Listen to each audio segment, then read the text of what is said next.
ഇപ്പോൾ ഹാജർ അലൈഹി സ്വലാത്തു വസ്സലാമയെ കുറിച്ച് നമ്മൾ കേട്ടില്ലേ? ഹാജർ അലൈഹി സ്വലാത്തു വസ്സലാമയും അവരുടെ ചോര പൈതൽ ഇസ്മായിലും അള്ളാഹു സുബ്ഹാനഹു വ തആലയുടെ ബോധന പ്രകാരം ഇബ്രാഹിം അലൈഹി സ്വലാത്തു വസ്സലാം ഹാജറിനെയും ഇസ്മായിലിനെയും അലൈഹിം അസ്സലാം മക്കയിൽ പാർപ്പിക്കുമ്പോൾ, അന്ന് മക്ക എന്ന് പറഞ്ഞാൽ ബിവാദിൻ ഗൈരി ദീ സറഇൻ, ഫലഭൂയിഷ്ടല്ല, കൃഷിയോഗ്യമല്ല, വിജനതയിൽ മൂകമായ വലിയ പാറകൾ അതിർത്തി തീർത്ത് അതിനിടയിൽ ഒരു താഴ്വാരം മാത്രമാണ് മക്ക. അന്ന് കഅബയില്ല.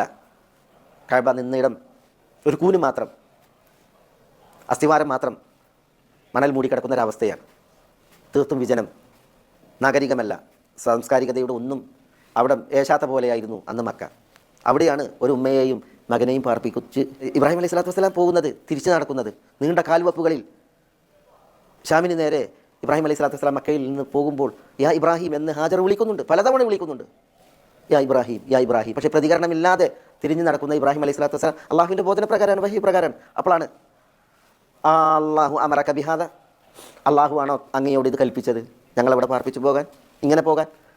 അതിന് മാത്രം അന്നാം എന്ന് പ്രതികരിച്ചു ഇബ്രാഹിം അലൈഹി സ്വലാത്തു വസ്സലാം.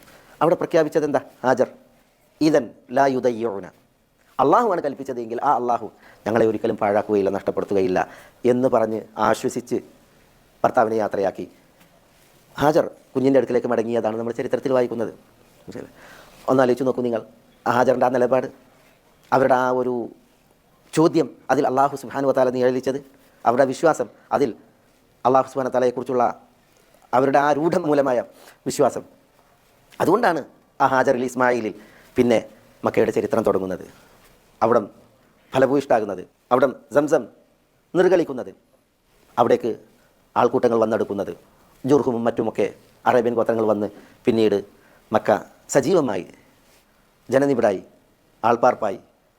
ഹാജറിൽ അവരുടെ ആ വിശ്വാസത്തിൽ, അള്ളാഹുവെക്കുറിച്ചുള്ള സൽവിചാരത്തിൽ പിന്നീട് എന്തെല്ലാം അഭിവൃദ്ധികൾ നമ്മൾ മക്കയുടെ ചരിത്രത്തിൽ വായിക്കുന്നു. അള്ളാഹു സുബ്ഹാനഹു വ തആലയെക്കുറിച്ചുള്ള വിശ്വാസം, വിചാരം അത് മഹനീയമായാൽ അതിൻ്റെ ഫലം എന്ത് എന്നുള്ളത് അറിയിക്കുന്നതാണിത്.